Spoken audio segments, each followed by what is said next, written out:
Get some!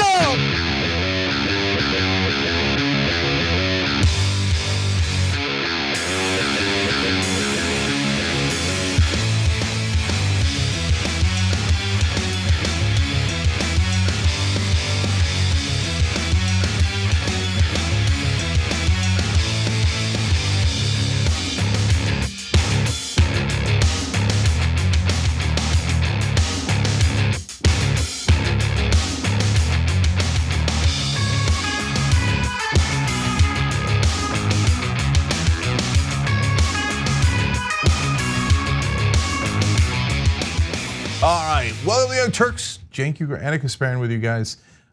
So we've got a lot of stories for you guys, stuff that the mainstream media won't cover that's really important, but also fun stuff like the chaos of the Republican Civil War, where people are getting politically assassinated in directions that is hard to keep track of. Correct. So we will try to keep track of it for you tonight, and I think you'll rather enjoy that. Yes. All right. Casper, what do we start with? Well, I actually want to start off with a correction on a story that I did last month. Really, really important that we get the facts right. Every once in a while, we don't get the facts right, and we have to make those corrections to make sure you guys are not ill-informed on either the topics that we're talking about or the people that we're talking about. So the story in question has to do with an interview on Tucker Carlson's show. I talked about it on January 17th, and the guest that he had on his program was a community activist and politician in Oakland by the name of Seneca Scott. Now, while my commentary was mostly positive toward Mr. Scott because I agreed with what he was saying on Tucker Carlson's show, we unfortunately mistook him for a different Seneca Scott, a politician or former politician from the state of Oklahoma who had gotten in trouble for campaign finance violations. He had misused campaign funds on personal items, and as a result, he got in trouble for that. And so I said that about Seneca Scott on Tucker Carlson's show, when in reality, that information did not apply to him. It was in regard to a different person in a different state who happened to have the exact same name. That was my mistake. It was an honest mistake. I apologize for that. So it's important for you guys to know the Seneca Scott that we were talking about in the context of the Tucker Carlson show. He is an entirely different person from the Seneca Scott in Oklahoma. And I want to apologize to him and the audience for mixing up the two. That is my bad, and I apologize. Yeah, I just want to say one quick thing. Look, we actually care about the truth. And so if we don't get something right, we tell you right away. And the number one reason we do that is because we've got an obligation to you guys. So it's obviously we have an obligation to everyone we cover as well. And so we appreciate the correct Seneca Scott pointing that out, because we don't want anything that is wrong out there. Right. Okay. And but mainly our job is to deliver the news to you guys, and a huge and most important part of that is that it be true. Okay, so we do our best efforts. Sometimes things like this happen, but the important thing is to correct those mistakes so you guys know exactly what's right and wrong. All right, thank you guys, we appreciate it. Well, let's move on to our first story of the day. This is a doozy, as reported in The Intercept. So, an explosive new report in The Intercept details how the FBI hired a convicted felon to infiltrate Black Lives Matter demonstrations in Denver and basically serve as an informant on behalf of the FBI. Now, Mickey Windecker is the name of the informant they used, and he even tried to entrap some of these demonstrators by goading them to commit acts of violence. Luckily, they were not at all swayed by his calls to violence, luckily, and it did not work. But it is worth learning more about what the FBI was up to as protests broke out in response to the murder of George Floyd in 2020. So let's give you the details. Here are a few important excerpts from the piece. Windecker offered to give the FBI information about protesters. In an internal report, the FBI claimed that Windecker's motivation for becoming an informant was to fight terrorists, and that he believed people who participate in violent civil unrest are terrorists. Now, it's important to note that he himself had a violent past and terrorized many people. We'll get to the details on that in just a moment, but it is telling that he was trying to goad them into violent acts. They refused to engage in that, yet he thought they were terrorists and they were violent. Yeah, so that has two really interesting components to it. First of all, by his own definition, he's a terrorist, because as you're gonna see later in the story, he's the one that goads them into violence in those actual protests. So that's not my definition, that's his definition, and he definitely falls into that category. Okay, second of all, look at the informant the FBI is sending in. A guy who is so racist that he thinks any protest of the police is a bunch of terrorists who are gonna be violent. And then he constantly tries to goad them into that violence that he claims to be so worried about. So that's the deeply racist informant the FBI used in that case, let alone God knows how many other cases, let alone how he tries to create dissension in the group and destroy the group. It's an amazing story. No, what was really incredible, and I think this should be a cautionary tale for everyone, but especially the left, okay? Once he infiltrated the group of demonstrators, he started accusing others within the group of being feds or informants. And so that led to distrust, it led to fracturing within the group. It's just really fascinating how he kind of implemented these strategies to destroy the group of demonstrators here. Now, FBI payment receipt records signed by Windecker show that he was paid more than $20,000 for his work during the summer of 2020 when the FBI aggressively pursued racial justice and left-wing activists based on nothing more than First Amendment protected activities. Now, the story of the Bureau's infiltration of racial justice activist groups is particularly relevant right now because House Republicans, of course, want to launch an investigation. They have this new committee, we talked about it a little bit yesterday. It's chaired by Jim Jordan, and it seems to exclusively focus on the FBI's alleged targeting of the right wing. But clearly, there's evidence here that the FBI was targeting left-wing groups, especially as it pertains to the protests that broke out in the summer of 2020. So the FBI has a deep, deep history of targeting the left, targeting black groups, ethnic groups, etc. And this seems to fit in perfectly, and it is incredibly disheartening that in the, in 2020, as late as that, they're still doing this stuff, let alone if they're still doing it now. But guys, it's also a cautionary tale for the right wing and how we treat each other. So do they sometimes use these same tactics in the right? Well, we've covered stories where FBI informants have gone into right wing groups that are much more prone to violence, but still they go and they goad them and they go, hey, would you like weapons? In the case of the left, they're like, would you like a pea shooter? And the left's like, I don't know. In the case of the right wing, you're like, you want missile launchers, shoulder fired missile launchers? They're like, yeah, right, etc. But entrapment is entrapment. Yes. Okay, so whether you're on the left or the right, for God's sake, be objective about this. Sometimes they get the right guy, sometimes they get the wrong people, and they target them for the wrong reasons. So here's one example of what Windecker specifically did on behalf of the FBI. So there was this one rainy summer afternoon after he had already become a paid informant. He met with his FBI handler, Special Agent Scott Dahlstrom, okay? The federal agent clicked on a hidden camera device. Like they meet together, federal agent clicks on the camera device. And then he says into the camera, okay, it is August 28th, 2020 at approximately 4:02 p.m. Special Agent Scott Dahlstrom said into the FBI recorder before handing it to Windecker. The video is part of more than a dozen hours of FBI recordings I obtained, meaning the reporter here, Trevor Aronson, documenting Windecker's work investigating racial justice activists. The FBI agent Dahlstrom asked Windecker if he remembered his tasking orders, which involved enticing a black racial justice activist into committing a felony, which by the way is entrapment. And he said, yep, I got it, Windecker said. Thanks, Mom, thanks, Dad. So I want to give a shout out right now to Trevor Aronson. I mean, wow, what an investigative piece. He's got the tapes on this guy. He's got every kind of evidence and receipts on what the FBI did. It looks to be an impeccable report and with great detail as to how exactly the FBI tries to entrap people. And by the way, there's tons of dangerous groups in America. yes, tons of extremist right-wing groups who are talking about government tyranny and how you got to use your Second Amendment rights, etc.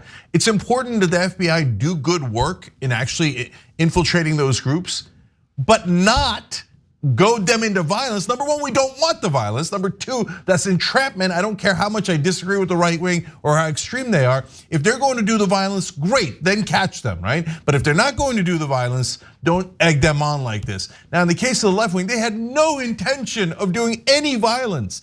And he keeps putting trays of guns in front of them going, yes, yeah. You want it? Yeah. Yeah, so let me give you a few examples, right? So there was one activist who was mentioned quite a bit in this piece. Excuse me. So Windecker reported that one local activist, Zeb Hall, used incendiary rhetoric in conversations with other demonstrators, claiming that Hall said, quote, "We need to burn this mother effer down." Windecker also secretly recorded a conversation in which Hall spoke vaguely of violent revolution and a desire to train for combat. Windecker encouraged Hall with fantastical claims of training anti-fascist activists in Iraq and Syria as part of what he called the Red Star Brigade, okay? Now, Zeb Hall didn't fall for it, luckily.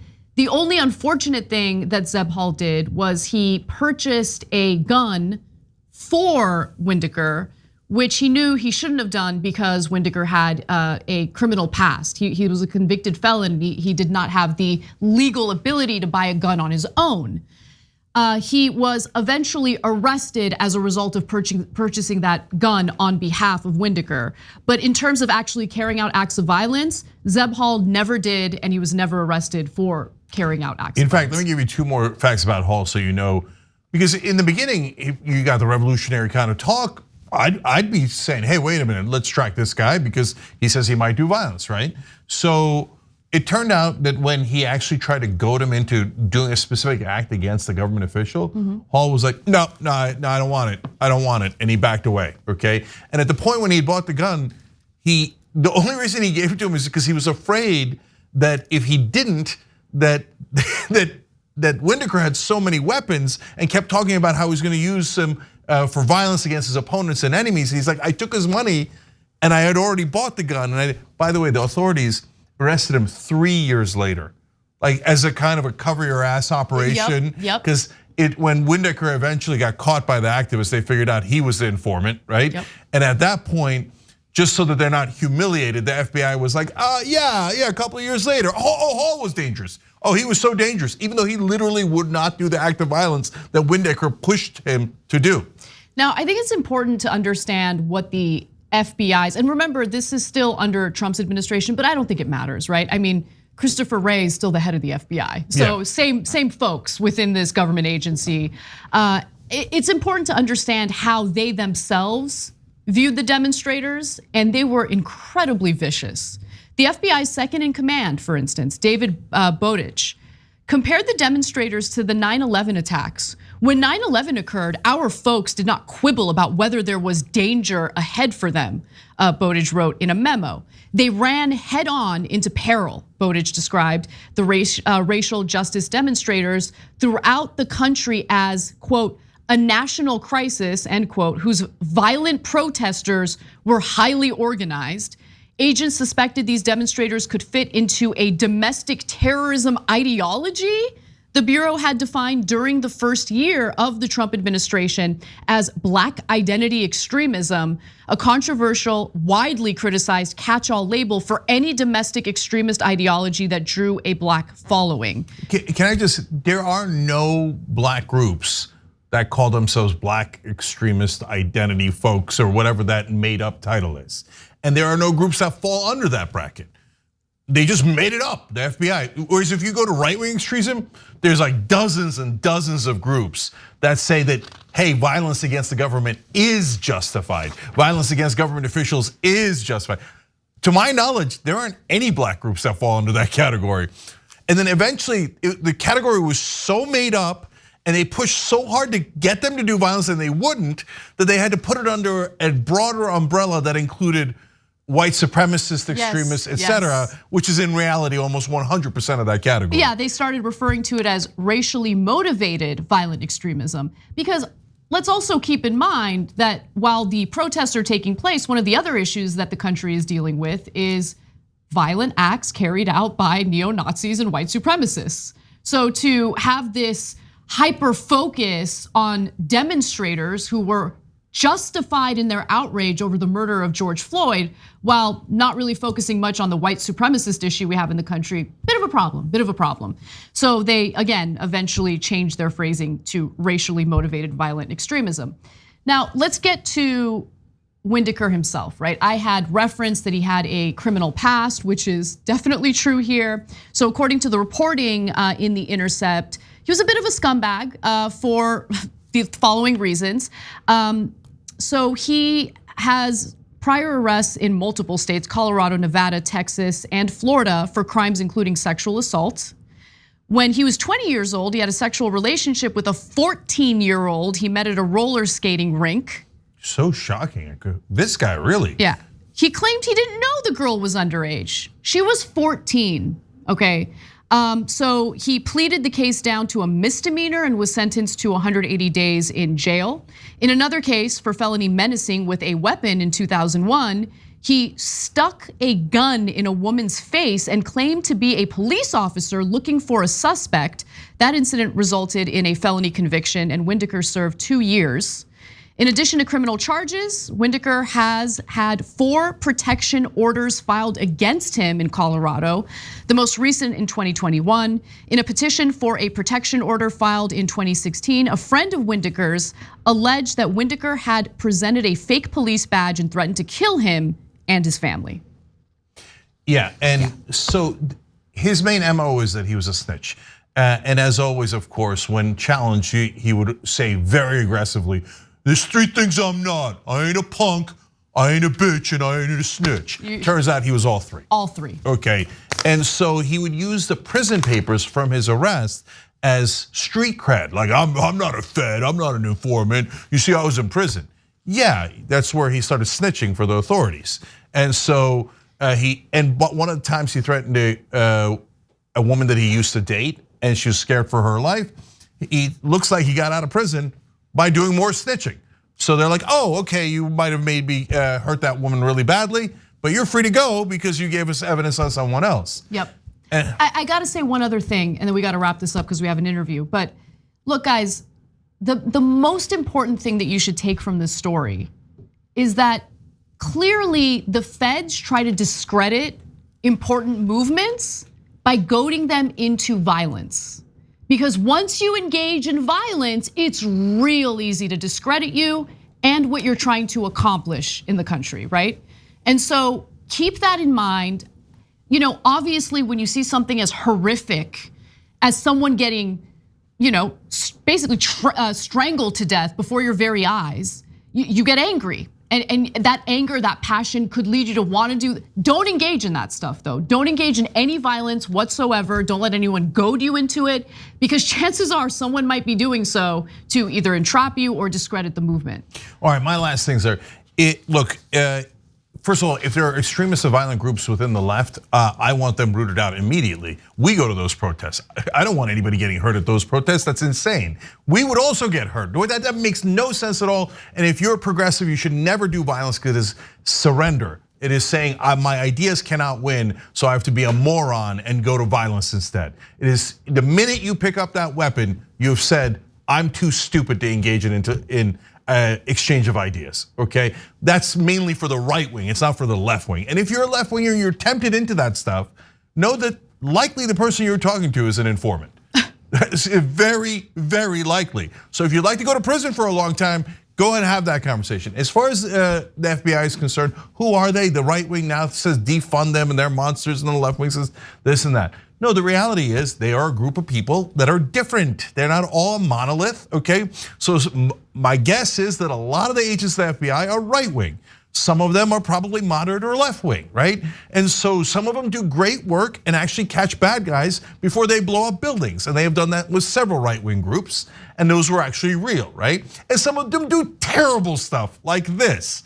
To me, the worst part of the story was that high level FBI agent talking about American citizens engaging in First Amendment rights who are not at all violent, and the racist, awful assumptions he had about them, and then he goes out of his way to try to ruin their lives, right? So are there people still like that at the FBI? Of course there are. And mainly, they want to catch people, whether they did it or they didn't do it, for notches on their belt so that their career is enhanced and they move up. So be careful, do not engage in any violence, and be careful about these guys trying to destroy your groups from within. All right, we're gonna take a brief break. When we come back, David Sirota from the Lever News will be joining us to talk about a train derailment that occurred late last week. Looks like the lack of regulation has a lot to do with that. It's a story of corruption and more. Don't miss it. We'll be right back. All right, back on TYT, Cenk and Anna with you guys. Anna. All right. Well, a story that really caught my attention earlier this week, a train transporting combustible material was derailed in East Palestine, Ohio, late last week. Now, residents within a 2-mile radius were forced to evacuate as authorities carried out what was referred to as a controlled release of vinyl chloride from 5 train cars in order to prevent an explosion. Although, if you take a look at this video, it's pretty clear that it looks to be a bit of an explosion. And what's even worse is we're talking about vinyl chloride. It's a chemical that's used to make car parts and PVC piping, but it's also linked to multiple cancers, and it can be deadly if breathed in for too long. So what happened here, and were there certain regulations that could have prevented this or mitigated the damage?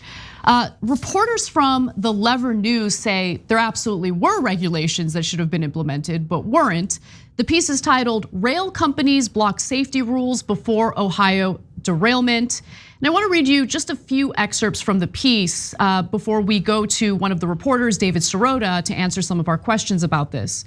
They write, though the company's 150-car train in Ohio reportedly burst into 100-foot flames upon derailing and was transporting materials that triggered a fireball when they were released and incinerated, it was not being regulated as a high hazard flammable train, federal officials told the Lever. Norfolk Southern paid executives millions and spent billions on stock buybacks, all while the company shed thousands of employees despite warnings that understaffing is intensifying safety risks.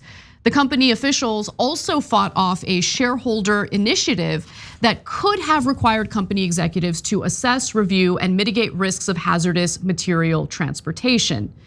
Now, here to talk to us about this reporting is one of the main reporters on the piece, David Sirota, also a good friend of the show. David, thank you so much for coming on today. Thanks to both of you for having me. So walk us through what happened between 2014 during the Obama administration and 2017 under the Trump administration when it came to these regulations pertaining to trains. So there was a derailment in 2012 in New Jersey that involved actually the same chemical, vinyl chloride, that you mentioned, and there was pressure on regulators to do something about those kinds of trains and about oil trains. There had been a number of derailments involving trains carrying crude oil, and so the Obama administration had a rule proposed, an initial rule proposed, to better regulate these trains. And it's important to trace how this rulemaking went.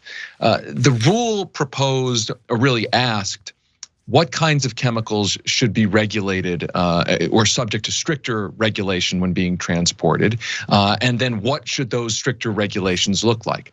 And what happened was that the National Transportation Safety Board told the regulatory agency, said, listen, these regulations should broadly cover not just oil, they should cover what's known as Class 2 chemicals, which include, again, vinyl chloride, and the chemical industry lobbyists and other industry lobbyists went to work pressuring the regulatory agency to limit the definition of what a high hazard flammable train is. Limit it in a way that the train in Ohio, which you just saw on screen, burst into flames, into a fireball, that kind of train ended up not being classified as a high hazard flammable train, even though the images certainly show that it was high hazard and certainly flammable.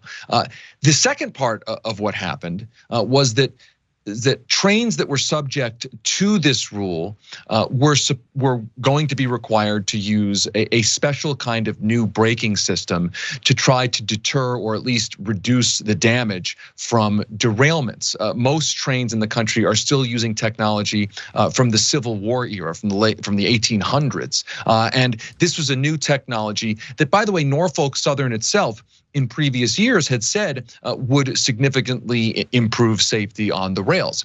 But when the rule mandated that the industry embrace this and use it in a much more expansive kind of way across the nation's rails, the railroad industry sort of changed its tune. It didn't want the mandate. It cited cost concerns to pressure against that rule. Now, Obama's rule, although narrowed, included that measure to expand the larger use of those brakes on the nation's rail system. But what happened was that then Donald Trump got into office. Donald Trump, Senate Republicans in that 2016 election year, the Republican Party got about $6 million plus from the rail industry. And Senate Republicans started beating the drum for Trump to repeal the rule. Beating the drum, by the way, with obviously the rail industry lobbyists. Donald Trump repealed the brake rule so that the nation's rails, the industry, does not have to kind of universally or even start to use these kinds of brakes. Now, one former regulator told us, as you'll see in our story, one former Federal Railroad Administration regulator told us that these brakes, which are known as ECP brakes, would have mitigated a disaster like this. But Norfolk Southern was one of the companies that was railing against requiring these brakes on their trains. And we just learned today, after the publication of our story, federal officials told us that this train did not have those brakes on the train.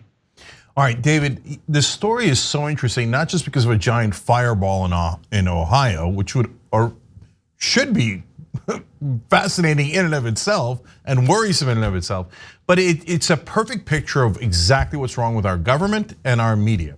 So I want to talk about that. So, I mean, of course you have the hilarious part that you mentioned that they're like, don't worry, it's not flammable. We don't have to regulate it. And it's an enormous fireball in the middle of the country, right? So you get a sense of how full of crap these politicians are, which leads me to the first part of this. When the lobbyists came in, what did they give, $6 million to John Thune, right? The leading Republican discussing and this issue and trying to make sure that they didn't do regulations. So when the lobbyists come in with all of these giant checks, the rest is just theatrics, isn't it? And I almost want to ask you something that's not in the piece, which is, do you think these guys bother to believe their own theatrics? Or are they just like, oh no, of course that vinyl chloride can't explode. You don't need brakes on trains. You use the old brakes. Don't sweat it. Yeah. Do the lobbyists believe it? Do the politicians believe it? Or they just pass the check and they wink and then they say these things in public and then the rest of the press goes, oh, it must be true. A beloved politician and a beloved lobbyist said it. Well, I think in this case, what's really interesting is that the same company that pushed to repeal this rule was a company that was touting these brakes in prior years before that. They were saying these brakes are so good, we shouldn't necessarily have to follow other stricter safety rules because this new brake technology that we like can be used and can improve our safety. But the moment the government was considering making it a mandate, a requirement, and again, remember, it was narrowed in scope to the number of trains that mandate would affect. So even after it was narrowed, they didn't want a requirement for this. And look, they made the argument that the costs outweighed the benefits. And what they were, in granular detail, what they were saying was the costs to put these brakes on will raise costs for goods across the country. It could slow down the movement of goods, the supply chain across the country. Whether you believe that or not, that's up to you. But here's what's interesting: the railroad industry cited an amount, $3 billion, putting these brakes on the trains that would be required to have them would cost a total of $3 billion. Now, that's about 2 weeks of operating revenue that the train system pulls in, 2 weeks of revenue in a single year, meaning it's a tiny amount of money when you're talking about the entire rail industry, but they didn't want to spend it. And my guess is they didn't want to spend it because they presume that their current safety systems are fine, and if their current safety systems fail, that governments, whether local, state, or federal, will pick up the tab for the cleanup, for the disaster. That cost is socialized to the public, not internalized by the private company. So they made a cost benefit analysis that, yeah, maybe the brakes would make things safer. They're the ones who actually said these brakes would improve safety, but in their cost benefit analysis, it still wasn't worth it to them for their profit interests. It's incredible. You know, one thing that really stood out to me though was it appeared as though the shareholders were very much in favor of the updated braking system. And in fact, I don't know if this is potentially fraud, but back in 2007, as you guys report in your piece, during a quarterly earnings call, the company's executives were bragging about implementing this new braking system. So, I mean, did they actually do that? Did they actually implement the new brakes? Because it appears that's not the case. So why did they say that to the shareholders?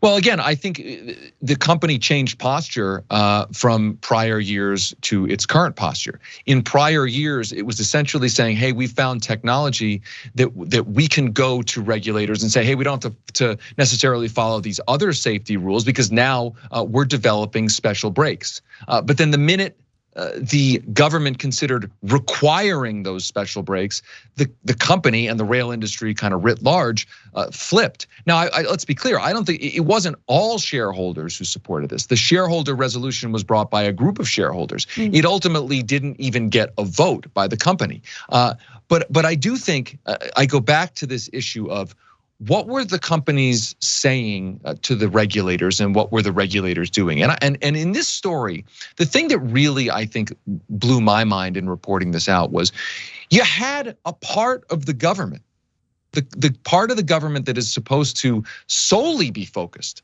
on safety, not on the supply chain, not on anything else, the NTSB, literally went to the regulatory agency that regulates the railroads and said, this kind of rule should cover a much broader sweep of chemicals. It shouldn't just cover oil trains, it should cover class 2 chemicals as well. Vinyl chloride is a class 2 chemical. And ultimately, the Obama administration's regulators decided not to do that. And there was a town that had a big rail crossing that wrote in asking for these chemicals to be covered. So part of the craziest part of this story is the fact that these were clearly hazardous and flammable materials, but the government itself ultimately under industry pressure made a decision to not classify these kinds of trains as hazardous, flammable trains. And the question now is, will the Biden administration move to reinstate the braking rule, move to expand the definition of trains that are covered by these kinds of safety rules? There's been basically, so far, it's not clear what's going on that front. Yeah. Actually, real quick, I do have a follow-up question on what you just said. I'm curious, is that something the Biden administration can do unilaterally, or would that need to pass through congressional action? No, look, Trump repealed the rule. The Obama administration originally created the rule. I mean, this is a regulatory kind of rule that transportation regulators can do. Got it. Yeah, I would be shocked if they did that. Absolutely shocked. And that's going to go towards my question. First, a quick correction. The railway industry put in $6 million to the Republicans overall. Right, John that's Thune was a third largest recipient of that money, but he did not get the whole $6 million. Okay, so now to the question. So, David, in the old days, what would happen is there'd be a giant fireball in the sky, and the local townsfolk would be outraged, and then they would push their representatives, and then the representatives would get in there and fight for them, and then But mainly the press would then talk about, oh my God, the fireball, oh my God, people in Ohio could have died, et cetera. And the press would create this giant concern, because we should be concerned about trains exploding near our neighborhoods, right? And then the regulators would come up with their analysis, and then the government officials would do it. That actually did happen earlier in American history. It happened all the time, right? But now we've got a breakdown in the system. First of all, you guys seem to be the only ones covering this, and great, we'll have the link to the Lever story. It's amazing in the description box below.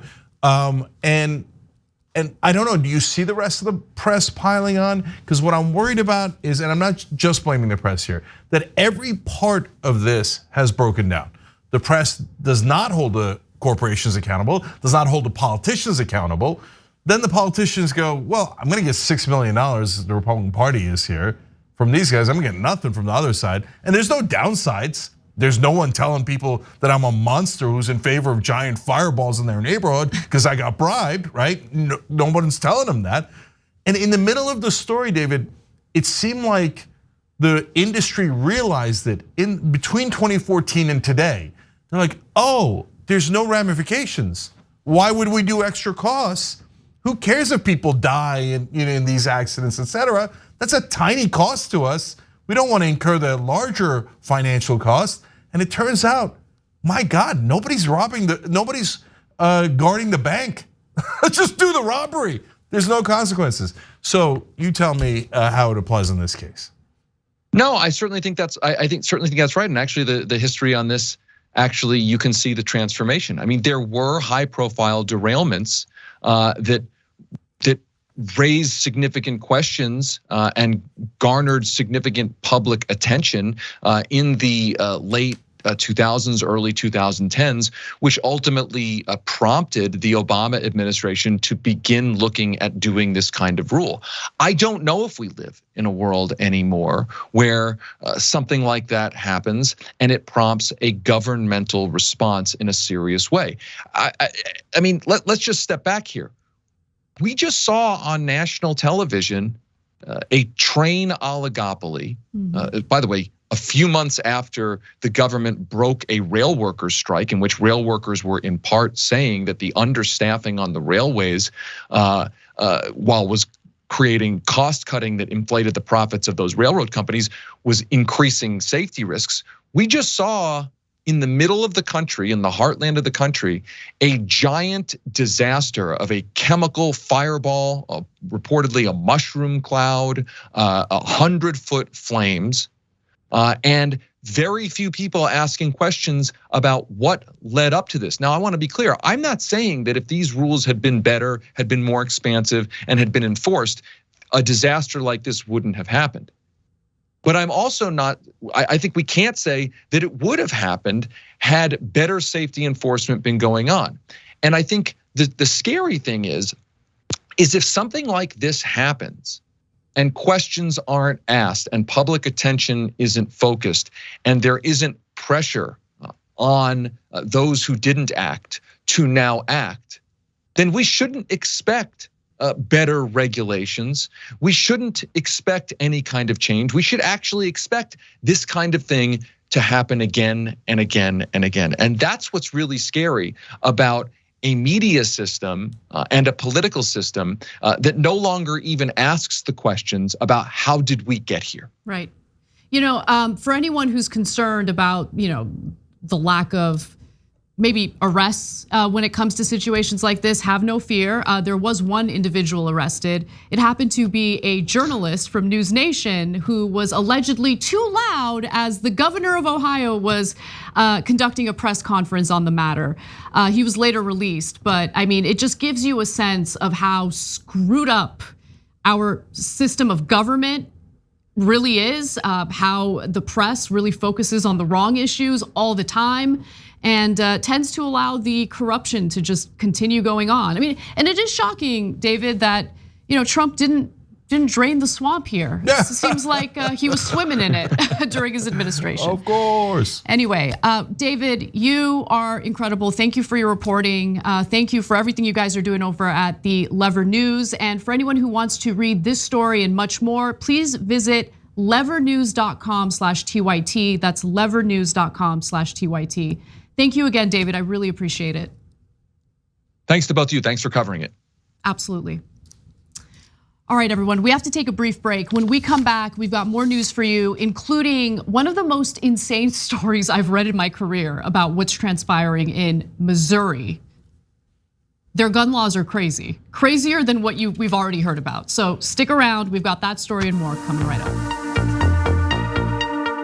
All right, back on TYT. Let's do a bunch of comments here as quickly as we can.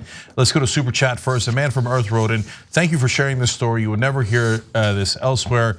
And 8 months cigarette free. Well, congrats on two fronts, okay? We appreciate it. Actually, he was talking about the Intercept story before we even got to the Lever story. Jake's Dragon says, I finally have a break from my grad school studies and can watch live today. Even though the news includes heavy topics, I always appreciate your careful analysis. Love to everyone at TYT. Early Bird 42 says, Anna, they're finally done. Hey fam, I got a special surprise inspired by Anna back in January, headed your way. You'll be positively delighted. Oh my God, it's gonna have something to do with Charlie. It is. We got a story about owners who like their dogs too much later in the show. Not too much, just the right amount. We'll debate, okay?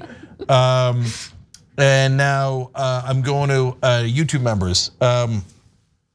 I love this one. Pitchforks Dragon says, so they said, I'm tired of these mother effing brakes on this mother effing train. We got to get Samuel L. Jackson to play the regulator.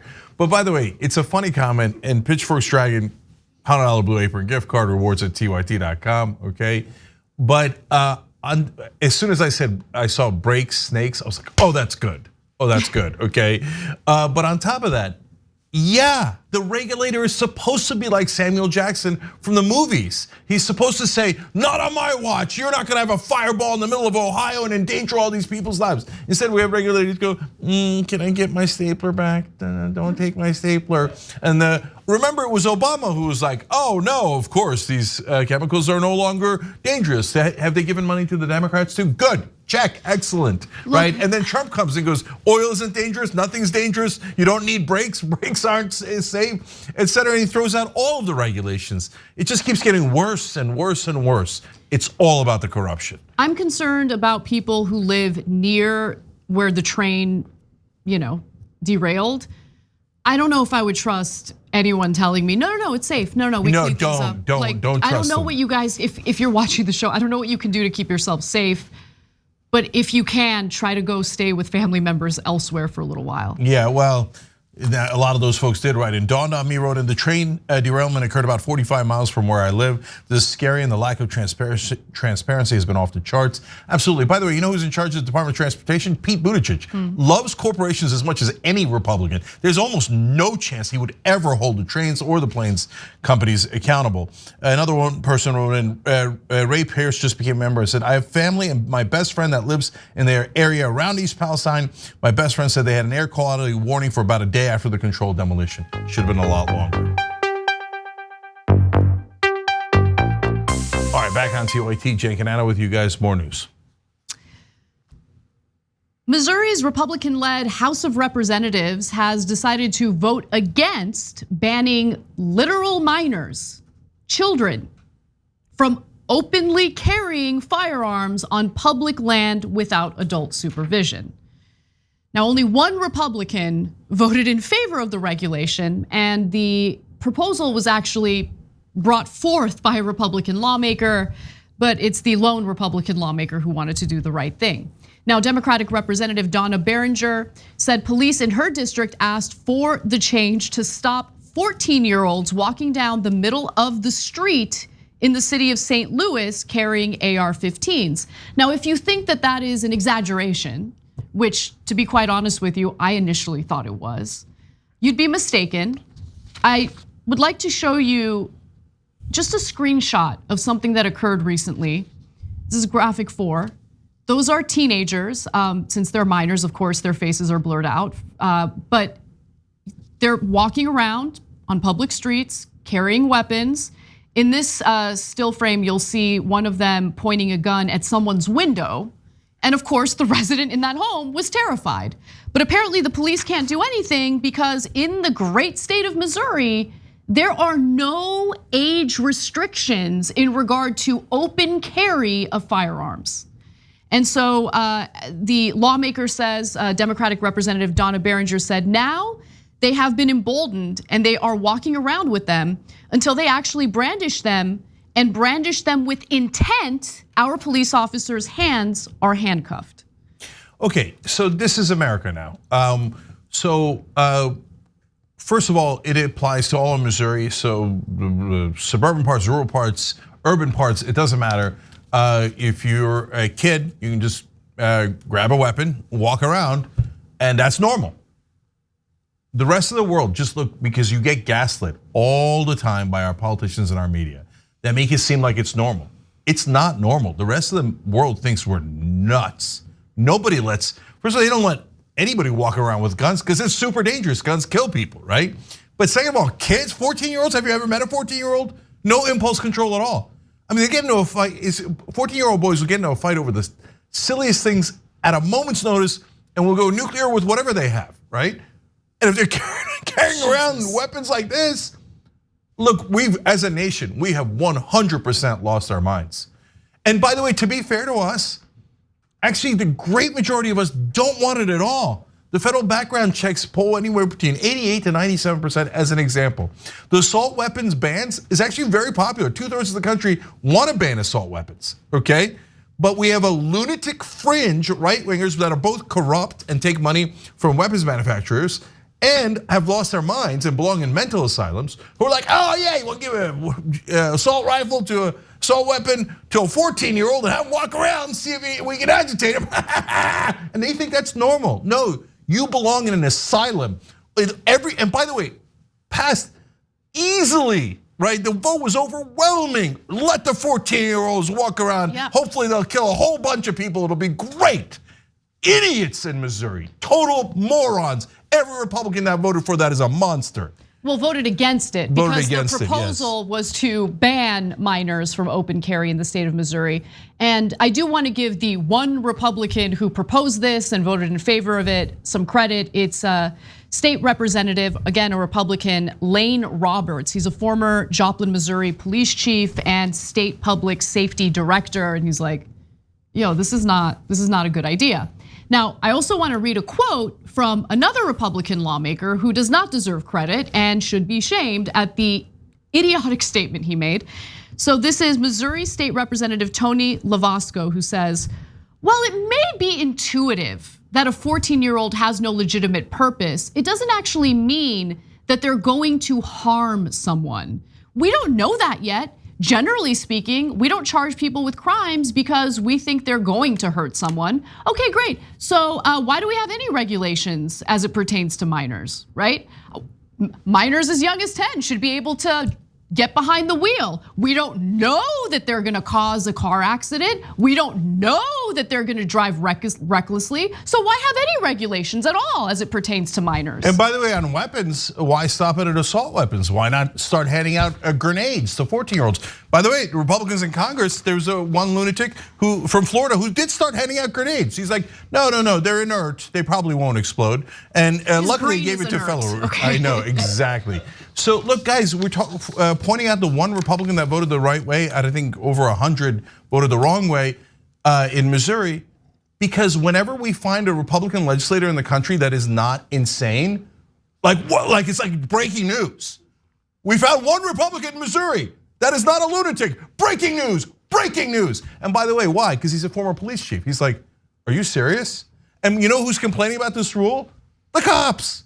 Cops are like, you're gonna send us out there with heavily armed teenagers that can just roam around. Are you guys nuts? Is this helping the cops? Does this look like you're in favor of the thin blue line? I don't know anything that endangers cops more than this. How are you gonna disarm these kids? Okay, and by the way, of course, they had to sprinkle in racism, right? They're like, oh yeah, we should be able to carry guns around in white areas and stuff. But for the black areas, they wanted to have an extra prosecutor. So they're like, now remember, we're supposed to let all the white folks go, okay? But for the black areas, if you see him, you know what to do, extra prosecutor. Jesus Christ. we're just so irresponsible with guns in this country, right? You can be a perfectly reasonable person like me who sees the right to bear arms as an important constitutional right that should be regulated.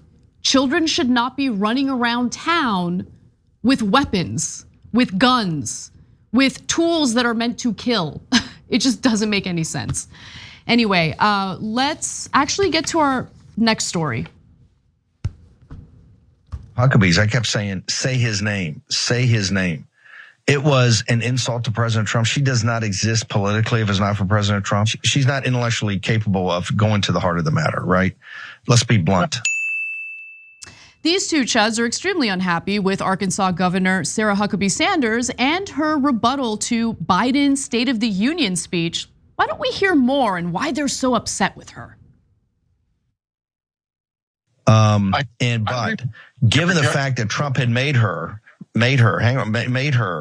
to not say to go out of his way, her way, not to say his name, and then to tell the story about the trip to Iraq and not say his name in the story of the trip was outrageous. And you're right, this was like written by Ron DeSantis. Yes. The only problem with Sarah Huckabee's rebuttal to Joe Biden's State of the Union address was that she wouldn't say daddy's name enough or at all. Say his name, say his name. I want you to say his name. Like, how unbelievably pathetic is this conversation right now? It's like almost like the worst porn you've ever seen. Like, say his name, say his name. Okay, all right, take it easy. Because he's kind of a prophet, a messiah to them. So you can't take his name in vain. Yeah. You also can't not take his name in vain. Okay, you must say it at all. So she had some sort of responsibility to do a giant ad for Donald Trump. That's exactly what they're saying. Yeah. Because they're saying, who cares about the Republican agenda? By the way, it's because they know there is no Republican agenda. What laws are they going to pass? Only like, guess wokeism and Hunter Biden and Twitter. Okay, how about wages or healthcare or nothing, right? So since they know they have no agenda, she's like, they're competing over who are you going to do an ad for? Because you have a primetime spot. And by the way, let's be honest about one part of it, okay? They're not wrong about that political calculation because the State of the Union and the State of the Union response are nothing but giant ads. And a bunch of idiots on TV go there, oh, Joe Biden did a great job. That's amazing. He looks so energetic and look at these wonderful proposals. By the way, today, 2 stories out. The easiest ones, $35 cap on insulin, gone, dead on arrival. That you're gonna be shocked to find out the wealth tax. Look, who's honest? Who's giving you honest news? We told you guys there was no chance Biden was gonna do that. It's dead on the first day. They didn't try, they're liars. So to be fair to Bannon and Lou Dobbs, they're saying, well, your job is to do propaganda. You're not gonna actually do anything that would favor the American people, obviously. So you should do propaganda for our Messiah. Okay. Yep. In fact, why don't we hear more, unfortunately, from Lou Dobbs during this conversation on Steve Bannon's podcast. The rebuttal last night. I think that was a great insult to President Trump, not mentioning his name when Sarah Huckabee went to Iraq with the president and the first lady in the dark of night for Christmas with our troops. To not mention his name, to talk about new leadership. It looked like the Governors Association had written that much of that speech and aligned themselves with Ron DeSantis. It was a shame. It's amazing that that's what they got out of that rebuttal. So when I saw the headline showing that Steve Bannon was gonna trash Sarah Huckabee Sanders, I thought, oh, maybe it's because most of her speech was not only uncharismatic, it focused on the military, which Republican voters, they're not buying into the rah pro-military stuff anymore because many of their family members were sent abroad on multiple tours for these forever wars and they've soured on the military industrial complex, to their credit. No, but it wasn't about that at all. It was all about their daddy Trump. That's all that matters to them. It is amazing to me. So the political bullets are flying in the right wing, right? And so when I saw the headline, I couldn't decipher why they were going to be against Sarah Huckabee Sanders, because you remember she was part of Team Trump. Yeah. She was his press secretary. She never had a falling out with him. And I thought maybe it's like collateral damage. She's an innocent bystander, and they were looking to politically assassinate another Republican, and they accidentally hit her. She's the little child on the side, right? Yep. And I'm like, because they're like, everyone's against each other. I can't keep it straight which Republican wants to tear the face off the other Republican, which is all kind of fun, of course, right? Yep. But, and I thought the same thing. I thought #Anna was right. Are they pissed about the militaristic tone? But then with Bannon, he's hilarious because he's like, he pretends to be against wars because that's a Trump position. He thinks it's a populist position, et cetera. Yeah, but he wants us to go to war with China. And his show is called The War Room. I know. Okay, but also, I want to get out of Afghanistan. I can't believe Biden got out of Afghanistan. Right. So there's of course no principle. Of course, it all comes back to cult of personality. 100%. Okay, so I want to go to the final clip here because if you think that they didn't go after DeSantis, you would be mistaken. Let's watch. It was a metaphor for what the donor class is trying to do to Donald Trump right now. That is, use his 4 years as president as a template and model for a rhino presidency that they can control. The issues today are not much different than 2016 when President Trump was running and elected.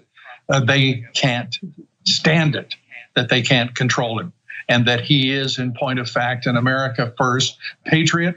He means it when he wants to make America great. And he has proven that he will deliver. So they think that DeSantis is a rhino. I think that's hilarious because DeSantis literally mimics everything that Trump did. He even mimics his mannerisms.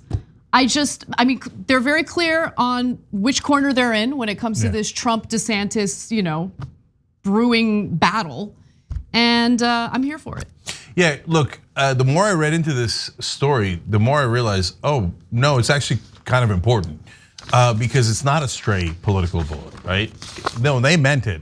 And what is happening is two things. One is all of the lunatics are lining up on Trump's side, and almost all of the powerful are lining up on DeSantis' side.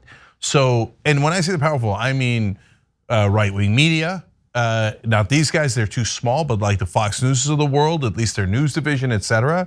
A lot of right-wing radio, almost all of the Republican politicians and mainstream media, right? So once I saw, and this is now the beginning of those camps being more clearly defined. Because in the beginning, it looked like a lot of the MAGA guys were annoyed at Trump too. So there was like real MAGA guys who were like, hey, Trump cost us the election in 22 and he's too self-indulgent and we gotta move on.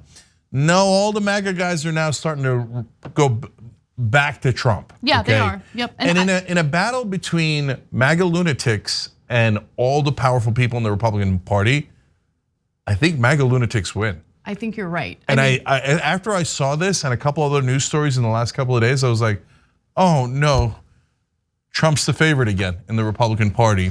We can't get rid of the guy. And that is concerning, right? Because if I were to have my way with the outcome of the Republican primaries, I would prefer someone like a DeSantis, right? Because DeSantis isn't gonna try to pull what Trump did on January 6th. Right? They stand for the same policies at the end of the day. We got to be real about that.